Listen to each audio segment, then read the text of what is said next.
And I think like for me, like I started doing Dreamer this sound because like I am extremely nostalgic. Like, like there is a smell that reminds me of something, and I'm like, oh yes, I'm gonna start thinking about that time, and I'm gonna annoy my friends telling them how this smell reminds me of this, or how this view reminds me of this.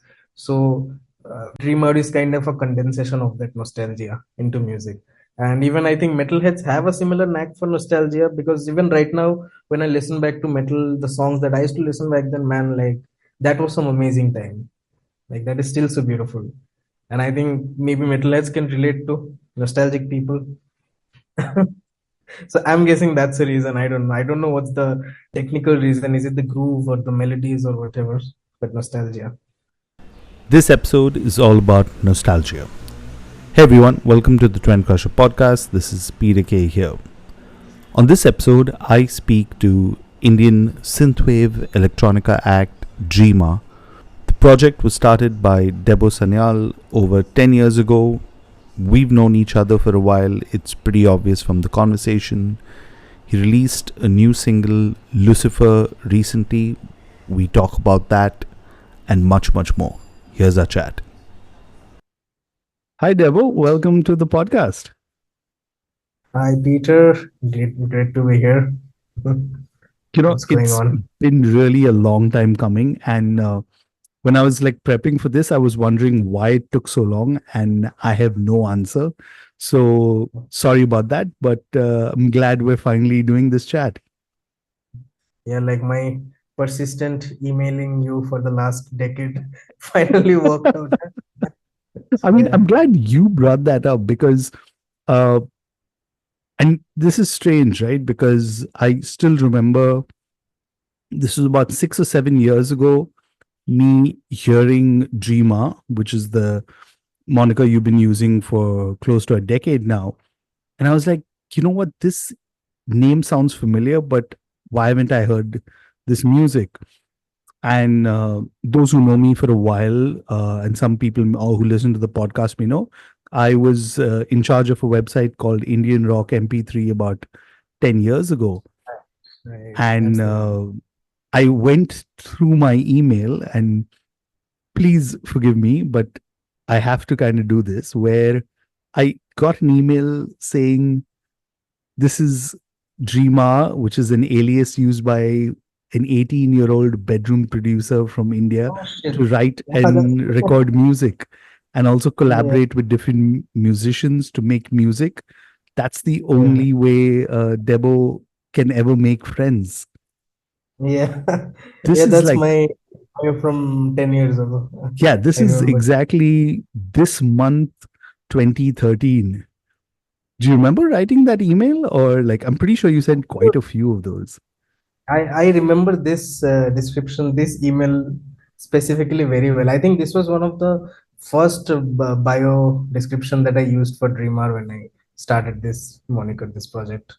So yeah, and this one weirdly, I used it in my last FM profile, and for some reason, even right now, if you Google it, it shows up sometimes. So yeah, it's made But sense. and there's another email that I got, which again says something very similar. But this is, I think, when you had released your third single. So the first one was when you released your second single, and you were trying to reach out, and you had got by then at least the third one, you had got some kind of traction. And I remember emailing you back like 4 years later saying, I got this email 4 years later. Oh, go, you've come a long way, man. And this is Oh yeah. before like a couple of years, I think a couple of years before we met in person. Uh, how do you reflect back at this time? I mean, you've really come a long way. And I still stand by that email I sent you in 2017. What's that journey been like? Awkward, I guess. No, it was. I think it's been like embarrassing, and then slowly I learned from what I did in the last year, and then try to not repeat that again. And finally, like I'm here. It's still I'm doing stuff that I'm going to look back and be like, oh shit, that was cringy. But yeah, that's how it is, I guess. Like I'm talking about the music as well. So yeah, I don't know if I had sent you this project. There was a project called Burn the Water, and I used to make like metal stuff. And there was a review on one pretty big metal reviews on interviews portal, and they compared my music. I still remember it so well. The EP sounds like toilet paper being rubbed against someone's ass. So yeah, I think I've got better than that, but yeah, it has been fun though.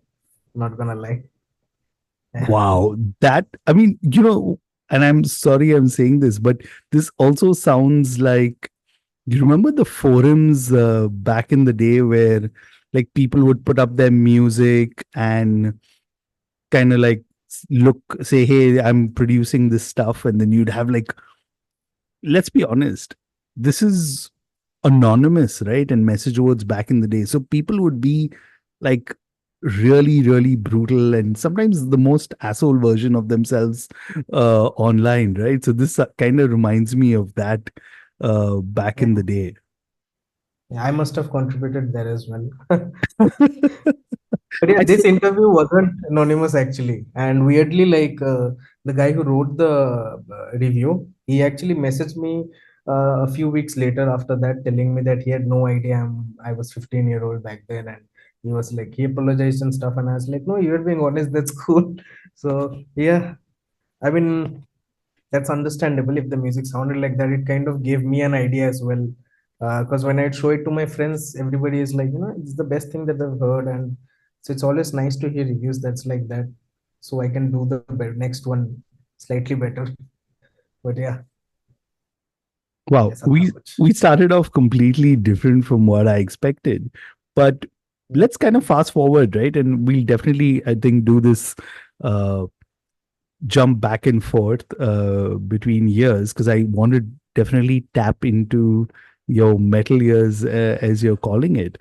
Uh, it's been 10 years since you've been doing, or more, since you've been doing Dreamer.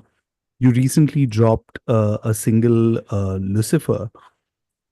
Tell right. me about that and why singles? Because I've noticed you did a bunch of albums, EPs, and now you're dropping singles. Tell me about that also. Right. So with Lucifer, I actually finished an album worth of tracks the last few months, and I figured I'll like put it like an album and release it. But um, I have been doing it like that. Like I release albums after albums and after albums, and I figured that this year maybe I'll just try giving it a go. That I'm gonna put singles and put my effort into kind of making sure the single reaches people's ears and all that, and keep consistently releasing singles. And after that, get to an album. I'm just trying new stuff right now, but it's the same way that I've been making all the previous music as well. Like make album worth of tracks and then kind of release it one by one. So right now, I guess that's the difference. Like instead of putting one album at once, I'm doing singles and then I'm gonna get to an album.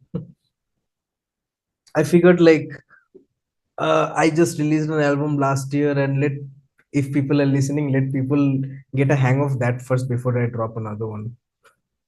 So yeah, singles for this year. Okay. And so, for those who haven't heard Lucifer, and we're definitely going to play that very shortly, is this now what you would say is the 2024 sound of Dreamer? Considering you've written an album, uh, what's that sound like? I guess you could say that, but I'm not quite sure because to me, like every of the Dreamer songs, even though they have that same synth pop, what do you call it? Uh, there is a similar theme sound, but it's not like even the next song that I am preparing, which is with Doko Doko. I'm not singing on that song. I feel like it's a completely different sound, but it's still like the feel of Lucifer compared to like what I did in my villains and Propstar time. So it's going to have a similar vibe, but still, I wouldn't say these are all like similar sounding songs. I think you've checked out my albums, and I think whoever's listening, they will know it better. That Like I have one song which is very ballady, and like okay, I'm gonna be all soft on it, and then the next one's going to be like a Bollywood dance track. So I'm not sure I have a sound even this year. I'm just gonna keep putting out songs that I've compiled, and yeah, let's see how it goes. I hope that made sense. No, it certainly does, right? And I think that was partly also the reason I asked you, what is the Dreamers sound like in 2024, right? I think since we've talked a bit, let's get our listeners to hear what Lucifer sounds like. You want to cue it up, tell people some background about the track. Yeah, this song's called Lucifer. It's been 2 days since it's out, and the song's about, I don't know what the song's about. Have a listen. Let me know what you think the song's about. It goes something like, "Oh Lucifer." There you go. Hopefully that works. Okay, if you haven't already heard, here's Lucifer by Dreamer.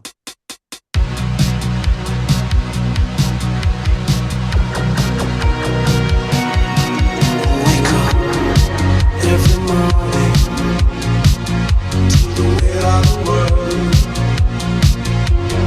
on my shoulders. I try to shake it off, but you still linger like a cloud and follow me wherever I go. You linger, now I have nowhere to be.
And that was Lucifer by Dreamer. I wanted to quickly interject you and ask you, is Lucifer a callback to your metal days? I mean, 666, the devil, it's all of that.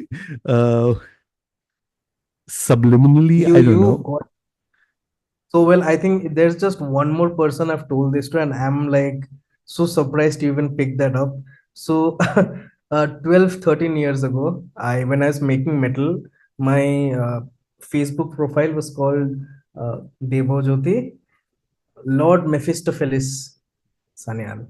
For some reason, man, I've been very pretentious, but yeah, like I have had a knack for uh, I don't know, like what do you call these characters, Mephistopheles and Lucifer? So like I wanted to give a jab back to that time through this song. But I didn't mean I wanted to be subtle about it. It's so crazy that you actually got that. I don't I know mean, if you were in my Facebook back then. I, The I Lord don't. Mephisto. I'm pretty sure you were one of those guys who used to comment on like the Indian Rock MP3 page because you had Yeah, like a yeah, lot of people with that, and then you had all the special characters and stuff like that. People kind of playing around there. could- But I mean, since we're talking about this, and honestly, it was kind of a segue into where I wanted to go, and a question we kind of jointly came up to is why do metalheads are into synthwave? I mean, let's go back, right? I mean, it is pretty much the sound of the 80s. I kind of grew up listening to that. There's largely it's called synth pop, but you've got vaporwave, synthwave. I don't know. yeah, There's so so many. many death wave. There's so much of it. I think anything wave uh, as the suffix, you've kind of got that sound. But before we get into you, why do you think metalheads are into all of this? I have a feeling that metalheads are very nostalgic people.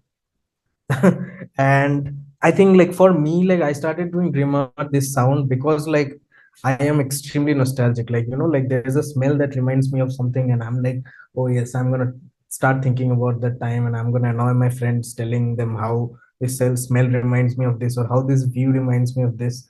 So Dreamhour is kind of a condensation of that nostalgia into music.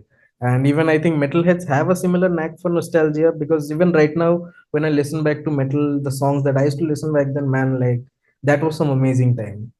Like that is still so beautiful. And I think maybe metalheads can relate to nostalgic people.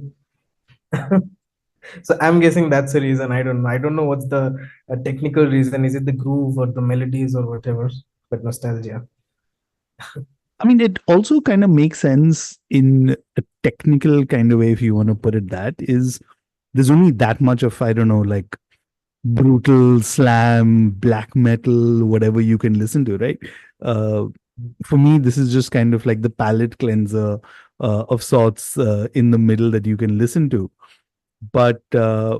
on the other hand, it's also, I'm so glad you talked about nostalgia because a story cannot stop talking about is are you familiar with the rock band Indus Creed? They were also called Rock Machine. Machine. Yes. Yeah. So I was a Yeah. kid. I Yeah. remember growing up, radio always played in my house. And I remember listening to this band playing and this riff playing. And I always thought of it and didn't really dwell much on it, thinking it was just one of the bands that I grew up playing right in the house. Yeah. Fast forward to my late or teens or so, I fall in love with the Indian rock metal scene, and I come across Indus Creed as this band, who have who are no longer together, and this is like some lost recordings of theirs.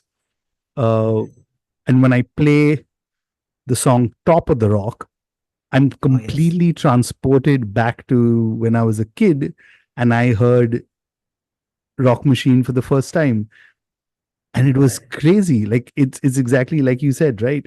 It's that entire smell, the sound. I was completely transported, and I was like, "Holy shit! This is the band, and this is the riff that I remember from my childhood." So yeah, spot on with the nostalgia a bit. Every time I kind of see Indus Creed live, and I saw them a couple of years ago at the Independence Rock, kind of took me back to that time again, right? It's just one of those things. And music kind of does that for you, I guess. Yeah, yeah, absolutely. Yeah, I most of my Spotify is filled with songs. Like I kind of look for that lyrics. Okay, that song that I heard like 10, 15 years ago, and then look through it, and that is one of the amazing feeling when you kind of find that song that you heard like ages ago, and then all of a sudden that melody comes in, and okay, wow, I remember that time so well, and it's beautiful. I think nostalgia is amazing. I'm gonna keep talking about it as long as I'm here. So yeah. Okay. nostalgia. So since we're also on nostalgia, uh, I don't know why, for the life of me, I couldn't find, or maybe I didn't dig deep enough. But going back to your metal days, you were in a couple of metal bands. First, it was called School of the Dead, if I'm correct, and Yeah, then yeah, Magiska Crafter. sure. This Yes. was like what, ambient or atmospheric black metal? Atmospheric. We used to call it ritualistic Oh, drone music for some reason. Yeah. Like and my band for the project, it was this Swedish gentleman called Tony, and he used to chant some Swedish chants, and like we tried to make it sound very satanic, and yeah, that's how that Magiska Crafter came about. School of Dead was just me trying to make metal after listening to like two metal songs after finding out Rock Street Journal. So yeah, that was School of Dead. wow, But yeah, that's another blast from the past, right? I think Rock Street Journal was, and I don't say this like without being too this, but it was like the Bible for everyone, right? I mean, whether it absolutely, was man. you sitting in Siliguri, me sitting in Bombay, everyone was Yeah, connected by that one magazine, right? And kind of it's exactly. anything And about like when I go to buy RSJ, Rock Street Journal, I had this feeling, this very elitist feeling that I must be the only person buying this. Nobody must know about this. Like that kind of feeling was there because it felt so special. Like you never heard somebody, at least in my place, we never heard somebody talking about RSJ. And then I fucking find this magazine which is filled with Indian bands. And I'm like, okay, this actually happens in my country. That's crazy. That was my first reaction when I got the first issue. So yeah, this magazine, like seriously, yeah, and think about it, that right? It was all started by a gentleman in Allahabad in his printing press. Like, I think that's yeah, easily one of the things that blows my mind, because from there to the great Indian rock, uh, mm, I never had the good fortune of actually attending some of those events, but I've seen a lot of videos. I think like Mishuga did a tour DVD of sorts, yeah. so that's kind of immortalized their shows there. I have never been to a great like gear show yet. I was very late at RSJ actually, like compared to a lot of my friends and all. I was what it was probably 2008, I guess, not very long ago. I was in class 8.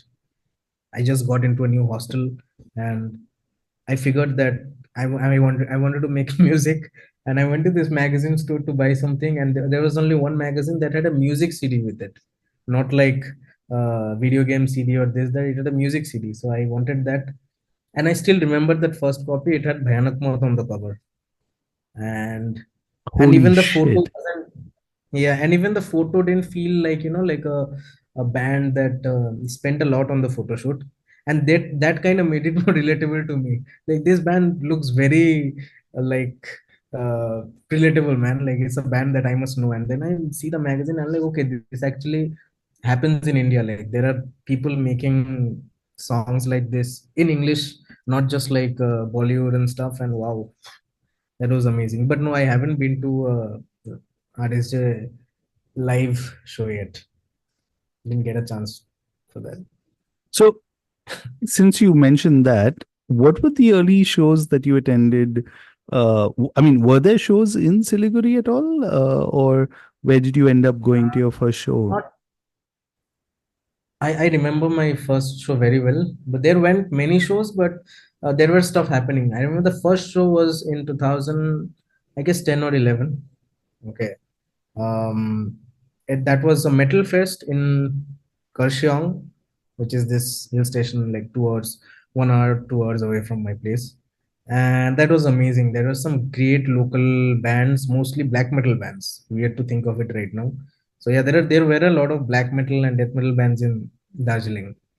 And just being there, just seeing what a mosh pit is, headbanging, that was like crazy, man. Like my shoulder was aching, my neck was sore, but just the whole energy of that show was new. I just made up my mind I needed to make metal after that. And I think that was one of the first times I've thought like, okay, I need to make metal music, man. This is fucking cool. I need to do this shit. So yeah, that was the first show, and I think the second show was probably like a year or more later, where Girish and the Chronicles were playing in Siliguri. That was even their first show, I guess, like one of their first shows, and it doesn't happen anymore in my town. But yeah, those were some good days. Wow. Those And shows. since you're saying that, Girish has also come a really long way. I mean, I had him on my other podcast, Horns Up, and Right. just hearing his journey, being just a musician playing at bars around the world, now them like, I don't know, playing in like Switzerland. I just saw they announced a festival in Scotland. So they're really, really doing well. I mean, Collaborating with like legends, man. So that's crazy. yeah, yeah. I Yeah, mean, and considering he's in a band with Chris Adler, who was formerly from Lamb of God, like he's again right. come really a long way. Exactly. Cool. And I mean, there was a thing about him, I guess. Even the first Girish gig that I saw, like it was a open gig, and obviously it's not like our town everyone's a metalhead or like some like they love classic rock or something. There were people who just came to visit the mall, and everyone was like headbanging out there and just grooving to their music. And I was like, okay, like it doesn't matter what language you're singing and what kind of music. If it kicks ass, it kicks ass. So yeah, that was very cool. wow. Thanks for sharing those stories and getting nostalgic with me. I mean, you're talking about close to what, 15 odd years ago, and it sounds like strange, right? The bands are still around. Bayanak Moth, Girish and the Chronicles, different lineups, but yeah, still kicking ass. Mm. Yeah, I mean, weirdly, Bhayanak Moth's drummer just played at Coachella. So yeah, Yeah, yeah. that's like freaking insane. So I want to kind of segue back into your own music, right? And you've again, like I mentioned at the start, been putting out music for 10 years now. What would you say is consistent about all the albums, right? I mean, I'm looking at your discography all the way from your Think demo to, Villains, which I really enjoyed. And I think that is the album which a lot of people kind of noticed you because of that sound that you had. To even your album Now That We Are Here, which was one of my favorite albums, non-metal albums from last year. What would you say has stayed consistent throughout that time? Nostalgia. I was waiting to say this. Yeah, it is nostalgia. Because I don't know about the sound. I don't really think much about the sound. I just try to choose stuff that sounds nostalgic to me. When I was making Villains, I was nostalgic about a few things. Like there was GTA Vice City, one of the games that I fell in love with as a kid. And there was Bollywood movies from the 80s, 90s. And yeah, these two things kind of like really inspired me around that time. So I made a album around those ideas. So that was Villains. And after that, I guess Propstar is kind of my unfinished album. Like I was so like hopeless and fed up around that time. This was right around COVID. Uh, it was very anxiety filled time, I guess. I was anxious that what's going on, why am I even making music, what's the point of this, and that kind of feelings were there. And I just put out whatever I had made. Those songs, like even right now I'll say like those are completely incomplete stuff that I just put out because I was like I'm spending too much time on it. And then I guess Now That We Are Here is something where I kind of made something that I'm completely satisfied with. I loved working on this album. And coming to this new set of tracks, I guess you got an idea with Lucifer, nostalgia again. I guess that's the only thing that binds this project together, nostalgia. That's it. We are using this word a lot, and I mean, it probably someone's using it as a drinking game while listening to this podcast, right? yeah, they do. Okay, so I definitely want to touch on a couple more things with you, right? And especially when it comes to Dreamer, is you've been making music in India, but you've got a label that's from the UK, the US, Yes. Yeah. from the US, right? It's, And that's the new retro wave. What's that response been like, right? I mean, with especially the metal bands, you know that, okay, there's this exotic tag, oh, you're from India and stuff like that. What's the response been like for you and, your relationship with the label, if you could touch upon that? um with the label, I think like I have been, even around the time I was sending you emails, it was also New Retrowave, whose YouTube channel I just found out, and I was like consistently emailing them that I'm making this kind of music, I'm from India. I'm like, for some reason I used to mention my age because I thought like maybe that will bring any somebody's notice. So I'm this 17, 18-year-old guy from India making synth-pop music, like have a listen, put it on YouTube channel if you can. And finally they agreed to put one song. That was when they were just an YouTube channel. And much later I had another song that I sent to them, and they're like, we like it, why don't you make an EP? So I made an EP, and then they released it, and after that I showed them an EP, and they were like, why don't you make an album, we can release it on vinyl. And I was like, fuck yeah, vinyl, I need that. And then I turned that EP into an album, which turned into Villains. And they have been very supportive for sure. Like they have whatever music I've sent and all, they have been very clear with how they want to release it. And like if something's not working, they have been quick to let me know. Like for some of my previous releases, I had really weird album arts, which they suggested that I must change. And thankfully we did. Those are very embarrassing. And even with reaching out to more people, like they have been very successful with that, because every time I would release songs on my own, I would see that it would reach to just like this many people. But with the label, obviously, like it reaches to more people. And I've had some great feedback from Russia and countries around Russia for some reason. So yeah, that's courtesy New Retrowave. No, I was also looking at, the kind of impact it has, right? Because with the metal bands, at least, it's very clear that, when you have an international label kind of backing you, the kind of distribution, the kind of marketing that you have. I mean, for lack of better example, is a band like Cryptos. The fact that, they're signed to AFM Records, which is based out of Germany, gives them far more distribution uh, because of the kind of music that they play, which is kind of like old school heavy metal. There is an audience for them. So it's not just, say, for example, in terms of physical product like CDs and vinyl, but also the fact that, someone who's signed up to their YouTube page, just like you talked about New Retro Wave, right? That's an audience that's kind of discovering, and it doesn't just happen at one time, it continues Right. happening, right? So They're looking for that kind of music, so it kind of yeah, and there's helps. an audience that's kind of readily available to kind of consume. So they, with the metal bands, I feel, uh, nobody cares that, okay, after a certain point, you look at the band photo and all of that. But say, for example, if you put a Cryptos CD next to, say, any other international band, or say maybe a band from, say, Spain or Portugal, you wouldn't really Yeah. be able to tell which band is from where, right? By the CD artwork. So that's what I was kind of looking at, whether you've seen a similar kind of thing where people actually may be surprised to know that there's music like this from India.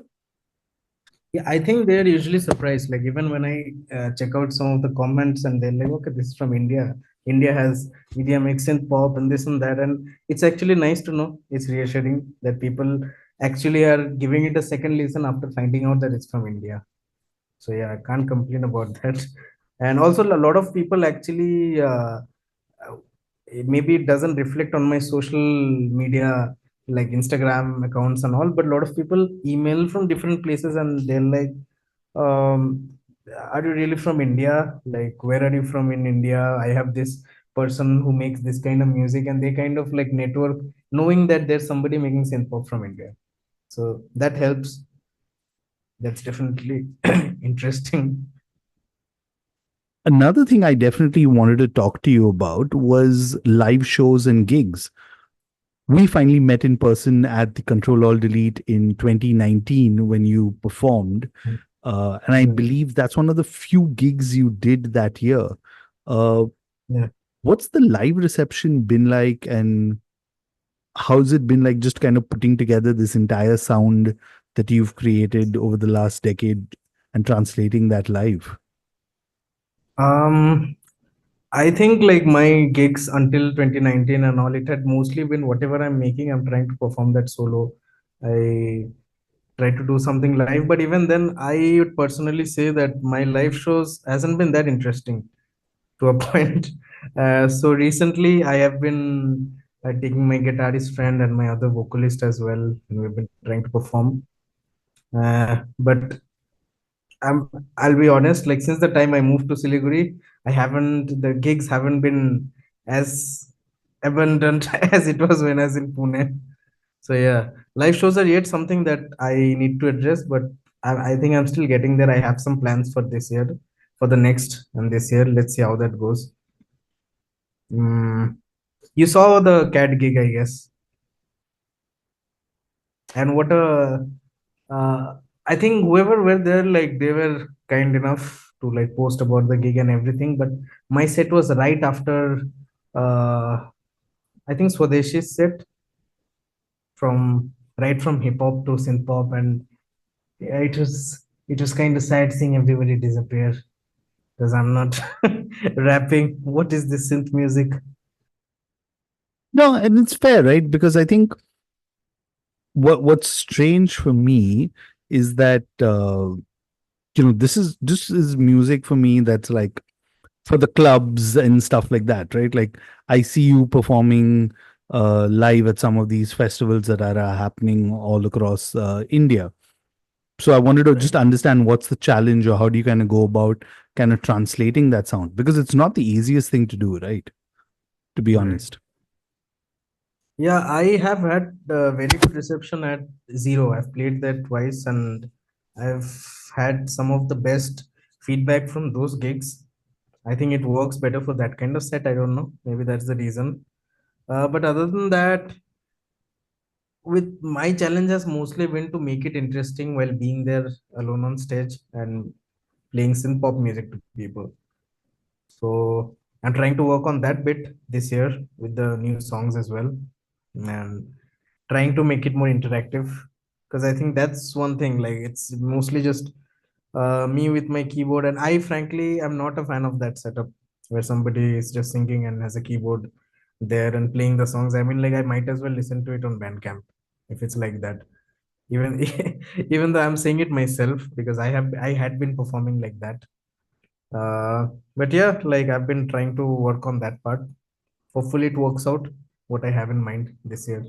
Cool. So all who are kind of keen on watching Dreamhour live, stay tuned to your social media for more updates.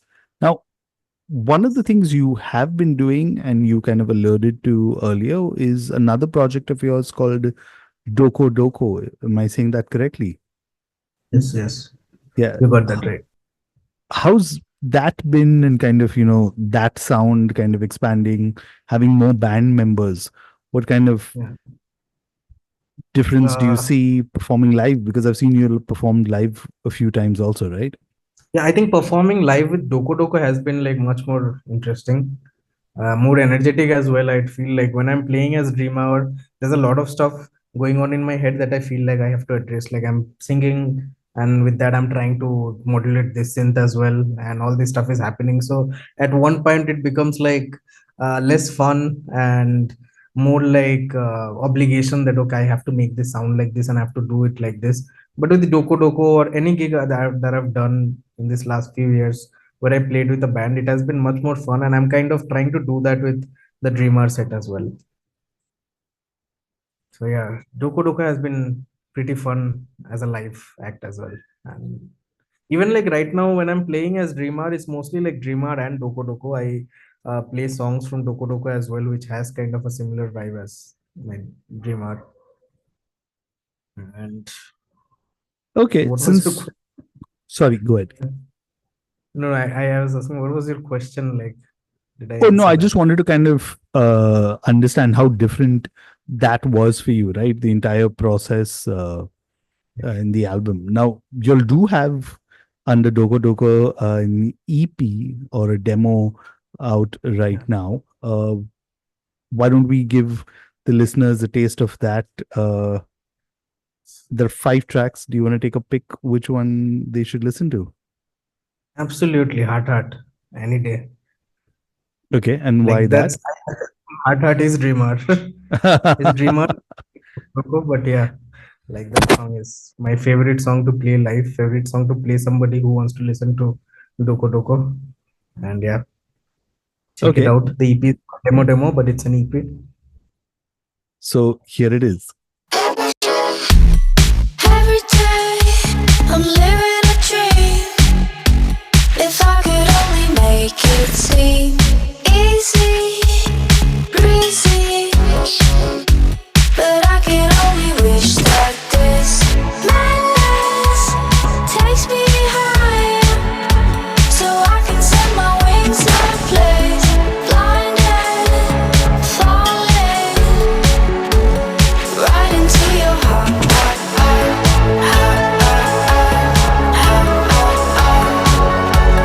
Right into your heart.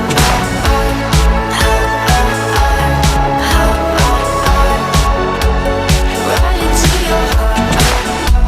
I suffocate. I'm living a dream. I could always see that we replicate our darkest deeds together to the end of this. Madness takes me higher, so I can set my wings ablaze, blinded, falling right into your heart.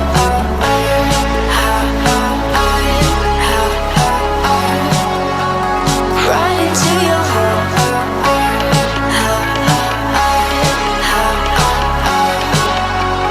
Right into your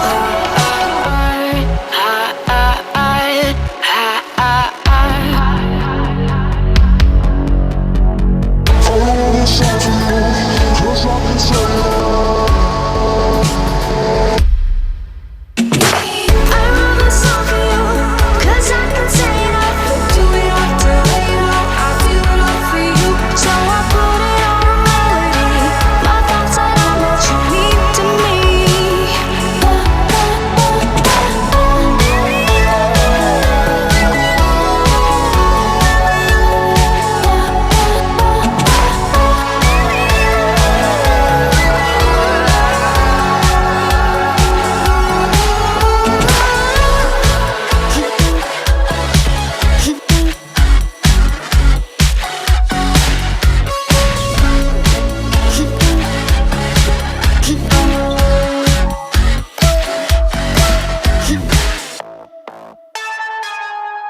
That was Heart of the Dogo Dogo demo. Wow, I love how everything is twice. That was hard from demo by Doko Doko. Yeah.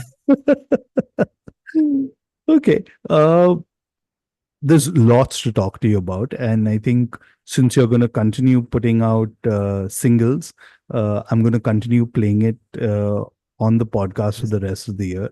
And yeah, hopefully we get to see you live in Mumbai sometime soon. All the organizers who are listening, why don't you all? I mean, it's one person, so budget issues is not going to be a problem, right? Yeah. That's one of the reasons why I have to play solo as well. Why I had to play solo.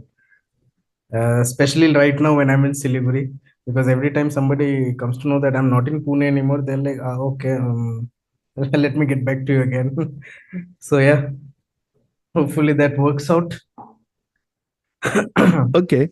Uh, since we've not talked nostalgia for like 15, 20 Oh, yeah. minutes of this podcast, I think it's a good way to kind of end this podcast. Let's get you nostalgic. Then take a Sorry?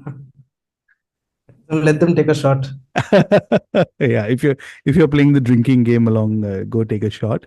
But I think a great way to kind of wrap up this episode is kind of talk back to your roots, since you so fondly talked about it. I know you talked about Banak Moth, Girish and the Chronicles at the start, but if there's a band that, and it can be from anywhere in India, right? Whether it's something you heard online or you saw live, if there's a band that has like really left a strong impression on you till date, which band would that be? I'm not gonna name one band because since the last few years, the live gigs I've seen, there are some acts that really like I was like just thrilled watching them live. First, I'm gonna start with a surprise. It's going to come as a surprise, but I can't stress enough how much I loved this artist set. Wait for it. It was Baba Cycle. I kid you not, and I'm not even being ironic. I saw him at Zero, and I kid you not, that performance was so amazing. Like it was absolutely a kick-ass, man. Okay, now that I've got Baba Cycle out of the way, the last few years I watched Peter Cat a couple of times, and I think that was one of the most transcendental set that I watched. I watched them a couple of times. So yeah, there was Peter Cat. And then I must also add, I watched Bipul Chetri a few years ago, which also turned out to be one of my favorite acts since I saw that set. There are still many more that I can't think of right now, but yeah, these three acts, including Baba Saigal, was has been very eye-opening to me the last few years. Bipul Chetri is actually an artist I admire. It's strange that I don't understand the language, but I think that's one of the beautiful things about music, right? It transcends language, as cliche as it may sound, right? And there's a song he has, Ram Saile. I don't know if I'm saying that correctly, Ode to My Father. It's one of those songs that really gets me emotional, just the way he sings. And, just him and his guitar. It's very basic Yeah. thing. I've actually never been to the northeast part of India, Oh, not even like Calcutta, right? okay. So the fact that his EP is titled Sketches of Darjeeling just kind of transcend you, take you to a different place. Right. So when did you see him live? It was during my last gig at Zero. So I was playing with Doko Doko, and they also were playing on that day. And man, that gig was amazing. Like this, the whole sound, their whole setup, and everything.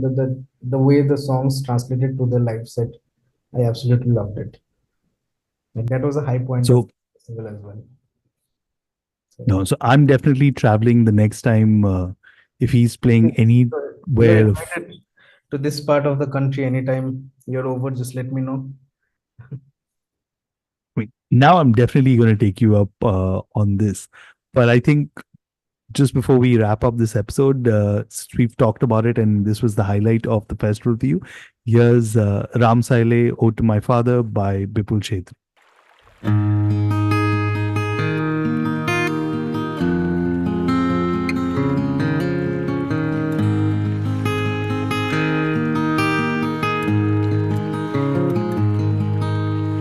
Ram साइली मत यौवनको पीर गम खाए असै खोला किनारेमा राम साइली मत यौवनको पीर गम खाए असै खोला किनारेमा ढलपल गर्छन् बादल माथि बादल किरानी नबिरसने तिमीलाई टाढा भए पनि टाढा भए पनि टाढा भए पनि राम साइली म त यौवनको पीरले गम खाए असै खोला किनारेमा